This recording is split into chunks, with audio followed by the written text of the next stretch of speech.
Descargo de responsabilidad. Stargate no me pertenece, ni ninguna de las imágenes mostradas. Un día después de que Katana y Larrin se marcharan, la expedición Atlantis contactó con Sela, y aceptó su primer trato, dándoles acceso a la base de datos de Atlantis, y permiso para estudiar la ciudad, pero todo debía hacerse en conjunto con sus propios científicos, lo que significaba que ambos grupos se beneficiarían. Ellos también ofrecían un par de jumpers por la información sobre los sensores y cualquier mejora en el método para controlar la tecnología Alterans, porque los viajeros estaban más avanzados en esta área. Sela aceptó el trato, y dijo que llevarían armas antiaéreas a Atlantis, pero por ningún motivo las dejarían allí. Tampoco usarían Jumper para enfrentarse a los dardos Wright, porque estos eran difíciles de maniobrar, y una sola colmena podría desplegar miles de dardos Wright. Era una locura tratar de enfrentarlos con unos pocos Jumpers. Y los viajeros ya estaban listos para marchar a Atlantis, y una hora después, el equipo científico ya cruzaba el Stargate a Atlantis, liderados por Navik, que era el principal experto en sistemas Alterans, y Mila, que era la más calificada en motores y otros trastos a pesar de ser apenas una adolescente. En cuanto a sus conocimientos teóricos, escaseaban un poco, pero era acompañada por un grupo de 10 expertos en esta área para apoyarla. Los grandes traidores tienen un buen lugar, dijo Mila al cruzar el portal y ver la sala de control de Atlantis. Kai, que estaba allí para recibirles junto a su equipo científico y la doctora Weir, hizo una mueca. ¿Pueden dejar de llamarnos los grandes traidores? Suena un poco feo, se quejó Kai. Sí, la traición es algo muy feo, dijo Mila, ignorándole y caminando hacia las consolas. Navik se encogió de hombros. Estamos aquí por trabajo, ustedes no son populares en nuestro planeta, es mejor no fraternizar, dijo Navik mirando las consolas e ignorando la mano que le tendía la doctora Weir, para saludarla con un asentimiento, y mirar a su equipo de 30 personas. Estos son nuestros mayores expertos en tecnología Alterans, comenzaremos por la base de datos, dijo Navik a Kai y su equipo. Kai no estaba contento, pero la doctora Weir asintió, y el equipo fue llevado hasta la consola de control donde había 4 operadores, conectados por medio de terminales, con las que daban órdenes a la ciudad. ¿Tienen algún problema técnico con estas consolas?, preguntó Navik al ver lo que hacían. No, las consolas funcionan a la perfección, dijo Kai con molestia, porque creyó que le estaban acusando de no saber arreglar la consola. Navik frunció el ceño. Saben que la tecnología antigua funciona con una interface neuronal, y que sus tecnologías solo entorpece su trabajo, preguntó Navik de forma directa. Lo sabemos, pero esta base de datos está en idioma Alterans, estas terminales nos sirven para dar órdenes y corregir esas órdenes para que la ciudad las reciba, explicó Kai. Navik respiró hondo. ¿Qué?, preguntó Kai enojado. Se los acabo de decir, la tecnología Alterans funciona mediante una interface neuronal, miles de veces más rápida y avanzada que su tecnología o la nuestra. La única utilidad para esas terminales es servir de apoyo visual, explicó Navik, haciendo un gesto hacia las consolas. ¿Puedo?, preguntó Navik. Adelante. Gruñó Kai y Navik tocó la consola. De inmediato, la información en las terminales de Kai se movió tan rápido que estos parpadearon y se apresuraron a ralentizar las cosas para ver qué estaba haciendo Navik. La ciudad está creando una interface para adaptar nuestro idioma como parte de la base de datos, y está extrayendo esa información de nuestras terminales, dijo Kai a la doctora Weir, que lo miró con el ceño fruncido. No sabíamos que eso se podía hacer, dijo Kai. Es una interface neuronal de una computadora avanzada, solo debes pensar en lo que quieres programar y la computadora usará su propia base de datos para hacerlo. Solo fallará cuando los datos necesarios no estén en ella, pero una interfaz para un idioma no es algo de lo que carezca, hemos creado una para los acorazados que rescatamos, explicó Navik, mientras su gente conectaba sus propias terminales y se creaba una interface para ellos. Navik solo les hacía el favor de crear una para los humanos de la Tierra. Esto hará más fácil desencriptar la base de datos, dijo Zelenka. Mila se sobó las manos con emoción al oír que la base de datos estaba encriptada y los operadores de la expedición Atlantis la miraron. Si está encriptada, es que hay cosas muy valiosas en ella, la que encontramos, y Mila se calló cuando todo el equipo científico que la acompañaba la miró luciendo alarmados. Navik hizo varias muecas. Bueno, eso explica su aparente superioridad en la comprensión de la tecnología Alteran sobre nosotros, dijo Kai con una sonrisa. ¿Hay otras ciudades antiguas como Atlantis?, Preguntó la doctora Weir. Si ya tienen una ciudad, ¿por qué quieren esta? Preguntó Zelenka. Navik suspiró. No tenemos una ciudad Atlantis. Después de nuestro último encuentro, Quinto nos dio la localización de una réplica de Atlantis que estaba en manos de algunos esclavistas. Por fortuna, solo eran campesinos y fue fácil quitarles el control de la ciudad, pero esta estaba en muy mal estado, pues la mayor parte de ella estaba sepultada bajo tierra.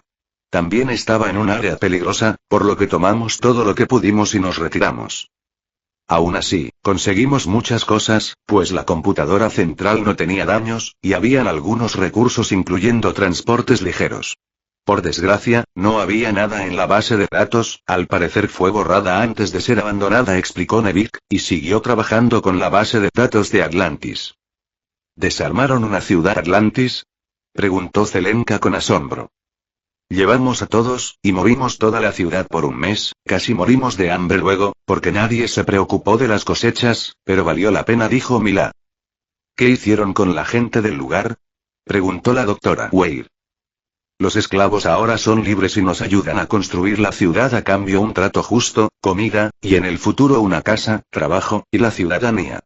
En cuanto al anciano que se hacía llamar Lord Protector, y que lanzaba drones a la gente que no le obedecía, y que no eran parte de su supuesta nobleza, nos ayudaron a comprender mejor cómo controlar la tecnología Alterans, cómo funcionan los genes Alterans, cómo implantarlos en otras personas, cuáles son sus limitaciones, bajo qué condiciones operan y dejan de operar, si las heridas graves afectan la comunicación entre la base de datos y su usuario, y en resumen, estas personas no disfrutaron su colaboración, y ahora están en su mayoría muertas, solo dejamos con vida a los que eran menores de edad, pero no les recibimos en nuestro planeta, explicó.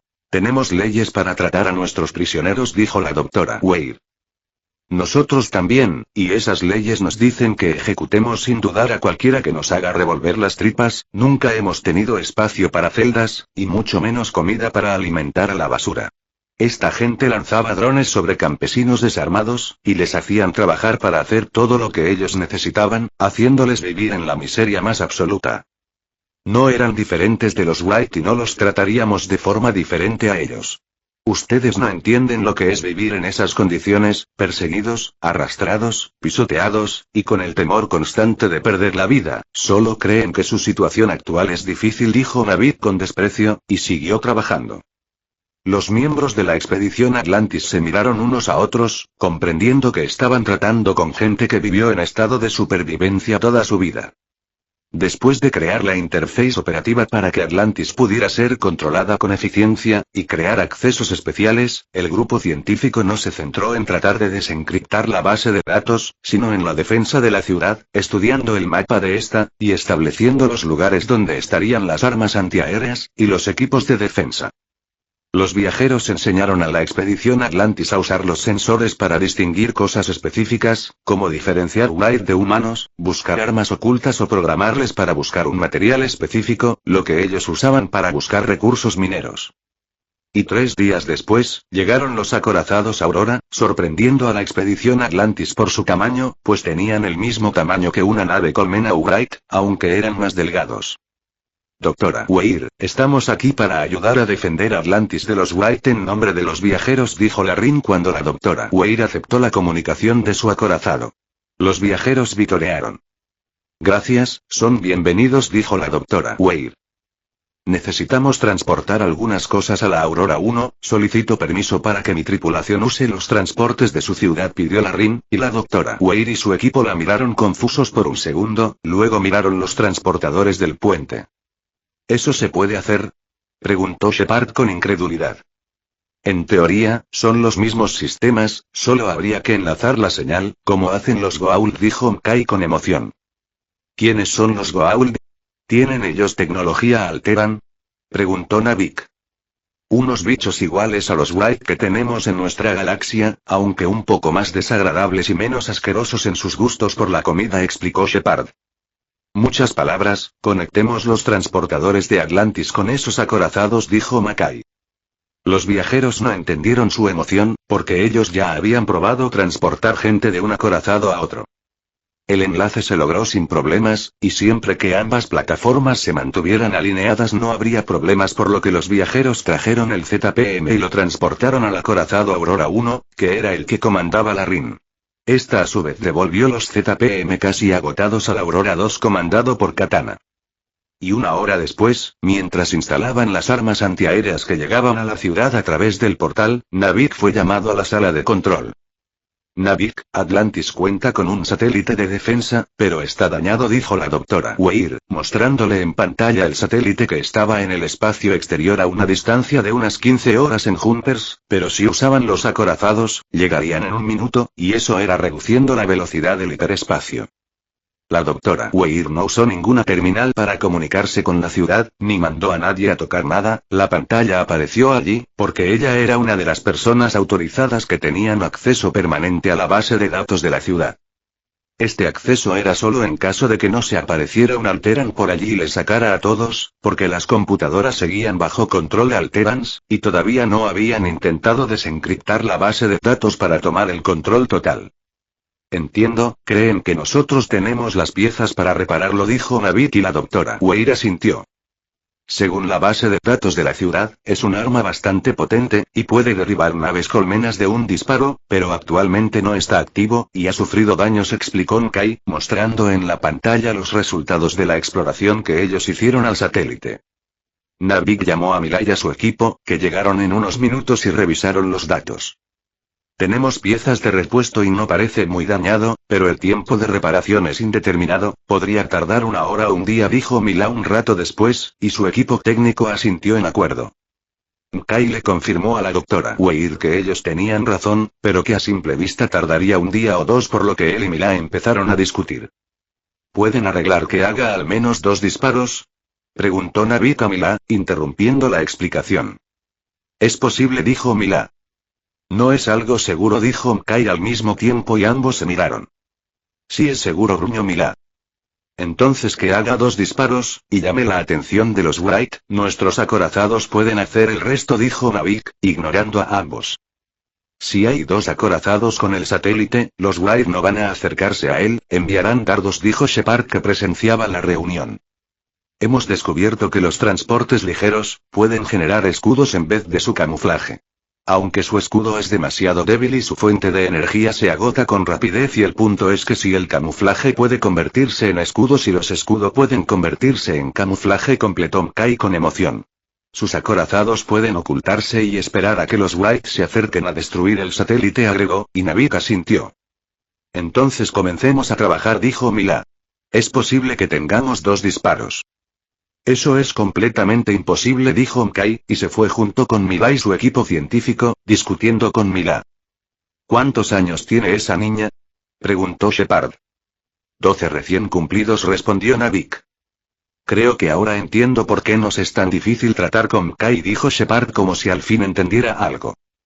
Navik llamó a la RIN y a Katana y les contó del satélite. La RIN y Katana, después de cortar la comunicación con Atlantis, sonrieron. Esto nos ahorrará nuestra carta de triunfo para el siguiente ataque, dijo la RIN. Si destruimos este ataque con rapidez, ellos enviarán más naves, y nuestra carta oculta realmente nos dará una gran victoria, dijo Katana con una sonrisa. Y el equipo de Kai y de Mila usó los transportadores de la ciudad para moverse a la Aurora 1, y se dirigieron a la bodega de carga, donde abordarían un jumper, pues el satélite no tenía transportadores. Mila, dijo Kai con seriedad mientras caminaban. Mila, que caminaba a su lado, lo miró. Mila, siempre que te pidan hacer algo, debes dar un plazo de reparaciones o arreglos 3 veces mayor al que necesitas. Así, si surgen imprevistos, aún estarías dentro del tiempo establecido, y si no surge nada, siempre terminarás antes, y tu credibilidad aumenta, explicó Kai. Mila se quedó mirándole mientras parpadeaba. ¿Qué pasa si alguien toma una decisión radical debido a tu informe?, preguntó Mila con el ceño fruncido. Si dices que tardarás más en reparar un motor, y están en combate en ese momento, el capitán puede decidir que está todo perdido y activar la autodestrucción pensando que es mejor que ser comidos por Wright, explicó Mila, y esta vez fue Kai el que parpadeó y luego se estremeció. En ese caso, es mejor decir la verdad, e incluso darse algo de prisa y tomar algunos riesgos, explicó Kai. Pero en situaciones como esta, es mejor tomarse su tiempo, porque si trabajas demasiado rápido, es posible que terminen exprimiéndote a ti y a tu equipo, concluyó Mkai. Doctor Mkai, les estamos escuchando, dijo la doctora Weir, que sostenía su cara con su mano derecha, escuchando la mala influencia que era su jefe científico, mientras Navid pedía a su equipo que no dejaran juntar más a Mila con Mkai. Mkai carraspeó. Lo sabemos, solo es una broma, dijo Mkai con incomodidad. Doctor Mkai, si no tengo un informe suyo en una hora, va a saber lo que significa con exactitud la palabra explotación laboral, gruñó la doctora Weir, y Mkai se puso pálido. Al llegar al hangar, el equipo de reparación recibió trajes espaciales de los viajeros que eran de nueva producción, y muy cómodos en comparación con los modelos de trajes espaciales humanos. Estos trajes parecen demasiado frágiles, dijo Mkai mirando su traje, que parecía un traje de piloto de carreras. El traje no te protegerá del espacio, lo que lo hará son los microescudos que genera. No te estires mucho o se romperá y morirás, porque esto no es el escudo de una nave, y fueron diseñados para ser flexibles, no duraderos, dijo Mila. Doctora Weir. Dijo Mkai alarmado. Mila. Reprendió Katana. Doctor Mkai, estos trajes son muy resistentes, ni siquiera una daga podría atravesarlos o uno de sus proyectiles, pero no lo intente probar, porque son extremadamente caros y difíciles de producir, advirtió Katana. Supongo que no estarían dispuestos a cedernos algunos para usar como equipo estándar entonces, dijo Shepard, porque al escuchar la resistencia del traje, y como estaban viendo su versatilidad en vivo, concluyó que serían ideales para misiones de alto riesgo. Estamos entrando al hiperespacio, dijo Larrin, y ambos acorazados saltaron a las coordenadas del satélite. Los acorazados entraron al hiperespacio, y menos de un minuto después, salieron a unos kilómetros de donde estaba el satélite de defensa. Y una hora después ya tenían el informe de daños del satélite, que tenía varios tableros de circuito dañados y según Mila, tardarían 2 horas en repararlos y según Mkai 6, pero la doctora Weir gruñó, y él acordó que serían 2. Los daños estaban ubicados en la parte externa del satélite, pero con sus trajes espaciales, al equipo técnico no se le dificultó la sustitución de piezas, mientras Mkai, Mila, y parte del equipo, estudiaban los sistemas del satélite, que pronto estuvo operativo y cargado. Y medio día después todos se lamentaban del futuro destino del satélite, porque este podría seguir funcionando, pero sin escudos para protegerlo, solo dispararía 3 rondas, y luego se descargaría de nuevo, porque nadie se quedaría dentro para recargarlo una segunda vez y tampoco daría tiempo de hacerlo, cuando los Wright estuvieran allí. Y los siguientes días fueron de revisiones, comprobaciones y ejercicios de combate. Si el satélite lograba destruir las 3 colmenas, los 2 acorazados debían destruir el mayor número de cruceros antes de que lograran huir. Y cuando las naves Wright llegaron, como se tenía previsto, estas salieron del hiperespacio muy lejos de Atlantis, temiendo que Atlantis tuviese drones con los que defenderse. Las naves Wright podían ver el satélite, pero lo ignoraron, y no repararon en él para seguir avanzando, hasta que el satélite se activó disparando una vez, un haz de partículas, que dividió una nave colmena en 2, y luego empezó a cargar el segundo disparo. Las naves Wright restantes, fijaron el satélite como blanco, pero al mismo tiempo que ellos hacían esto, los 2 acorazados Auroras se rebelaron apareciendo a sus laterales, y activando sus escudos al momento que empezaban a disparar. Los Wright estaban virando hacia el satélite, y fueron sorprendidos por los 2 acorazados, por lo que se dividieron, y 3 cruceros fueron por el satélite y el resto de naves por los acorazados, pero antes de que alcanzaran distancia de tiro, el satélite logró disparar, y una segunda colmena fue partida en 2. Los 3 cruceros Wright lograron llegar al satélite que cargaba un tercer disparo, y dispararon destruyéndolo. Mientras esto pasaba, 2 acorazados intercambiaban fuego con el resto de la flota y un crucero en el que el Aurora 1, que había activado el ZPM y todos sus cañones extras, disparando sobre él, voló en pedazos al mismo tiempo que el satélite. Así, en apenas medio minuto de batalla, cayeron 2 naves colmenas y un crucero por parte de los Wright y solo el satélite por parte de la alianza de los viajeros y los Atlantes, lo que hacía que los que presenciaban la batalla en Atlantis y en los 2 acorazados, vitorearan, excepto Mila, que lloraba la destrucción del satélite Alterans, del que no pudo sacar suficiente información para crear una réplica. ¿De dónde demonios sacó tantos cañones esta nave?, preguntó Mkai con asombro, mientras veía el crucero Wright, que no soportó ni siquiera unos segundos el fuego del acorazado antes de explotar y ser fragmentado. Los Alterans preferían defenderse, y con el ZPM, este acorazado soportaría el combate con una flota Ugrite, por medio día entero, pero nosotros no queremos resistir, y siempre preferimos atacar, por lo que montamos más cañones.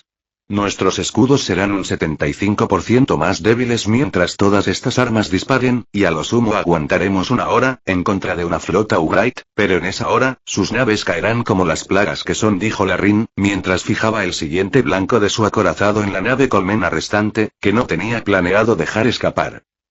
El otro acorazado estaba causando daños graves a un segundo crucero, pero aún necesitaría algo de tiempo para destruirlo. Los demás cruceros no acudieron en ayuda de este crucero en problemas, sino que se lanzaron todos sobre el Aurora primero, tratando de interponerse entre su potencia de fuego y la colmena que ya no quería batalla y estaba tratando de maniobrar para escapar, pero el Aurora 1 estaba realizando sus propias maniobras y era más rápido que la nave colmena Ugrite, por lo que esta estaba condenada, y los 7 cruceros que le disparaban al acorazado, no eran suficientes para menguar sus escudos, que con el ZPM, podrían resistir a una flota de más de 2 docenas de naves colmena por al menos una hora. Por eso Larrin los ignoraba y se centraba en la nave colmena, que mientras trataba de huir disparaba con todo lo que tenía, pero no era ni cuarto del fuego que el Aurora 1 estaba desplegado sobre ella, y causando daños graves en sus motores subluz, con lo que su avance se estaba deteniendo y ya estaba perdida. Aún así, los cruceros no se rendían y seguían insistiendo en tratar de proteger a la colmena. Parece que están decididos a protegerla a toda costa, dijo Larrin con una sonrisa macabra, al ver que el crucero que luchaba con el Aurora 2, era destruido y en ningún momento recibió ayuda, pero el Aurora 1, tenía que maniobrar al máximo, para evitar que los cruceros se interpusieran en su camino. El Aurora 2, al quedar libre de su batalla no dudó, y atacó a otro crucero Ugrite, que ni siquiera entonces dejó de dispararle al Aurora 1, y tratar de interponerse entre este y la nave colmena que trataba de huir. Están embistiendo, informó un operador, al ver que un crucero embestía, dispuesto a llevárselos con él, por lo que el Aurora 1 tuvo que alejarse de la nave colmena y centrar su fuego en el crucero que quería embestirles, pero los White se equivocaron al pensar que la colmena estaba a salvo, porque Larrin se enojó, y mientras disparaba todos sus cañones contra el crucero que los embestía, haciéndole pedazos, también disparaba 10 drones Alterans, que impactaron en la nave colmena, justo cuando ésta se preparaba a entrar al hiperespacio, causando daños catastróficos, y haciéndola estallar en pedazos, pues antes ya estaba dañada de gravedad. Los drones son demasiado valiosos para desperdiciarlos ahora, dijo Katana enviando una comunicación, al ver que Larrin había usado 10 drones, que eran un arma estratégica de la que no tenían forma de producir más, y aunque tuvieran miles de ellas, cada una que usaran, era una menos. 10 drones para una nave colmena no está mal, replicó Larrin, viendo estallar el crucero que trató de embestirlos, y atravesando los escombros para centrar el fuego en otro crucero que ya maniobraba para escapar. Con la nave colmena caída, los cruceros ya no estaban dispuestos a luchar, y los 6 de ellos que quedaban, maniobraban para alejarse y tratar de escapar al hiperespacio, una maniobra que no les tomó más de 30 segundos, pero en ese tiempo, el Aurora 1, había hecho estallar su tercer crucero, y ayudaba al Aurora 2, con su segundo crucero, haciéndole estallar antes de que pudiera huir. Los cruceros restantes lograron escapar sin daños. En la batalla, 3 naves colmenas fueron destruidas y también 5 cruceros, solo 4 cruceros lograron huir, y los acorazados no sufrieron daños. El Aurora 2, tampoco se vio obligado a usar sus ZPM desgastados para aumentar su escudo o potencia de fuego, por lo que los únicos recursos no renovables que emplearon en este ataque, fueron los 10 drones que usó el Aurora 1, para completar la destrucción de la última nave colmena. Los Wai debían estar con los pelos de punta, pero los atlantes y los viajeros, celebraban la victoria absoluta con gritos y aplausos. Y unas horas después, en la noche de Atlantis, ambos bandos celebraban con una cena, mientras los científicos discutían sobre ideas para trabajar en la base de datos y acelerar la toma del control de los sistemas de la ciudad, cuando el portal se activó desde la Tierra, dejando atónitos a la expedición Atlantis que ya daban cualquier contacto con la Tierra por perdido, e incluso, habían forzado un mensaje a través de la puerta con sus testamentos y sus despedidas para sus familiares. Desactiven el escudo, ordenó la doctora Weir con emoción, y de inmediato, gente y equipo empezó a salir del portal. Lo que les sorprendió aún más, porque ellos no creían que nadie vendría. Las tropas de los viajeros y los equipos científicos y técnicos que se habían preparado para defender la ciudad, y que seguían allí, se acercaron a mirar junto a los miembros de la expedición Atlantis, porque los que llegaron fueron un grupo pequeño de militares, y traían mucho equipo, por lo que estaba claro que venían a luchar. La doctora Weir, y el resto de la expedición Atlantis miraron a los recién llegados con algo de incomodidad. ¿Cómo han logrado abrir un portal? ¿No estaba agotado el ZPM? Preguntó Mkai al militar que avanzó al frente. Soy el coronel Dillon Everett. Hemos conseguido otro ZPM, con el que hemos abierto el portal. Ahora ha sido puesto en el motor del Daedalus, y estará aquí en 4 días.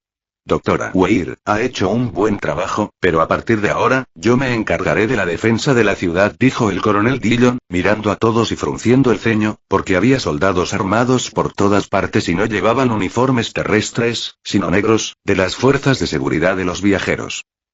Coronel Dillon, estos son soldados de los viajeros, ellos nos han ayudado a defender la ciudad de Atlantis, a cambio de que se les permita estudiar la ciudad junto a nosotros.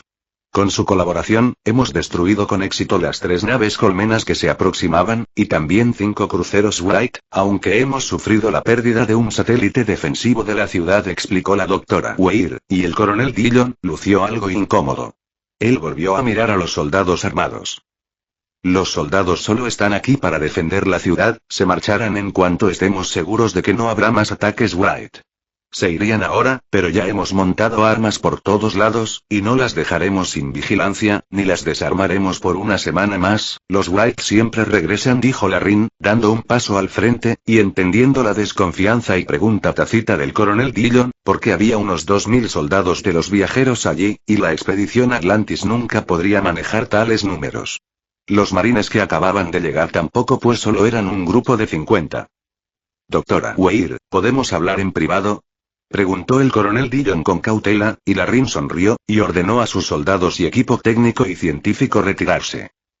La doctora Weir miró mal al coronel Dillon, por su falta de educación, y terribles dotes diplomáticas, pero suspiró, y le señaló su oficina al coronel Dillon.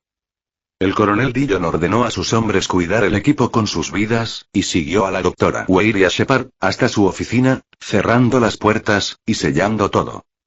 Coronel Dillon, los viajeros nos llaman los grandes traidores, y tienen una terrible opinión de nosotros. Su actitud solo complica las relaciones diplomáticas que estoy tratando de mejorar, para nuestro propio beneficio, se quejó la doctora Weir, una vez todo estuvo sellado, y ella se sentó en su sillón. Disculpe doctora, pero ¿no mencionaron en sus informes que los viajeros eran aliados de un replicador llamado Quinto? ¿Y que era posible que estos trataran de tomar Atlantis para ellos? También les robaron un ZPM. ¿Cómo es que ahora somos aliados y hay un ejército suyo en la ciudad? ¿Y cómo es que estos no parecen preocuparles en lo absoluto?, preguntó el coronel Dillon tomando asiento. Shepard se quedó de pie. No dije robado, dije que los locales del lugar donde estaba el ZPM prefirieron dárselos a ellos, aclaró la doctora Weir. Ellos les pagaron de forma descarada por él y nosotros no podíamos ofrecerles nada, agregó Shepard. La doctora Weir suspiró. Hace unos 4 días, los viajeros nos contactaron, porque se enteraron del ataque Wright. Ellos nos ofrecieron 2 opciones.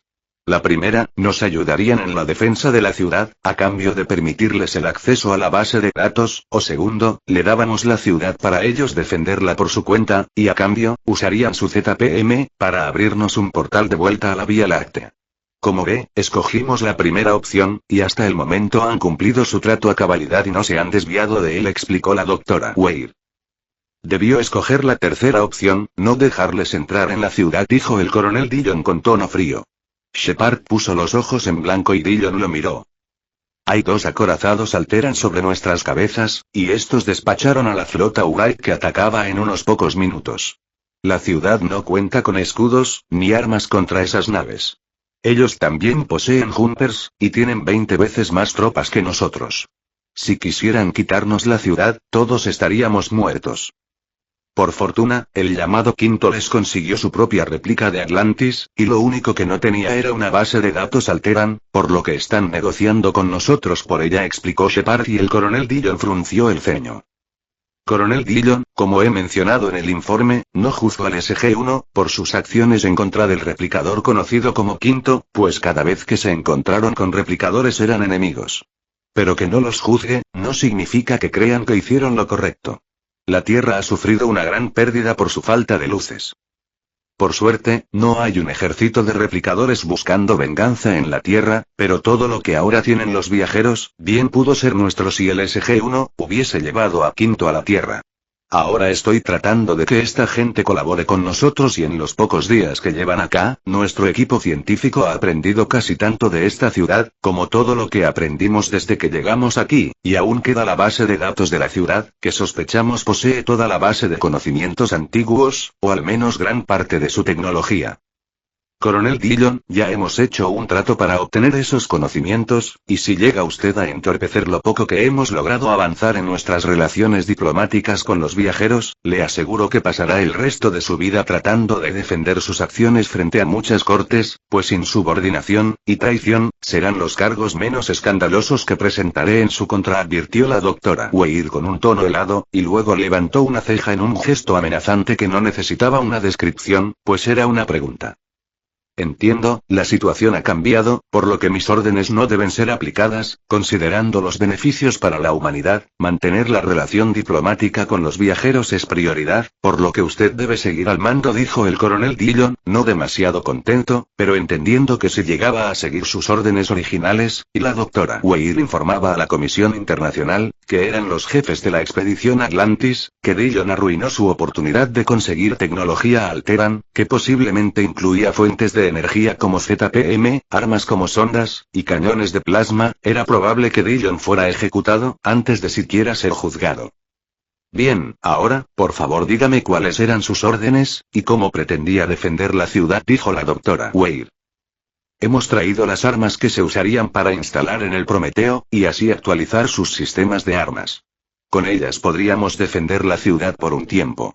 También hemos traído un reactor de la Quadam Mark II, con el que podemos hacer funcionar la silla de control de Alterans por poco tiempo, y usar los drones Alterans para atacar las naves en órbita y evitar un bombardeo.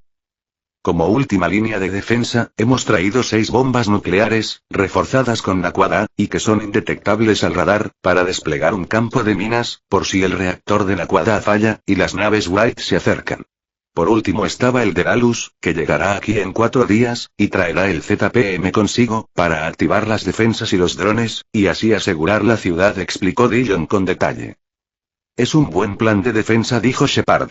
La doctora Weir pensó unos segundos y asintió. Pudo ser efectivo, pero la amenaza ya ha sido destruida. Aún así, los viajeros esperan que los White ataquen por segunda vez.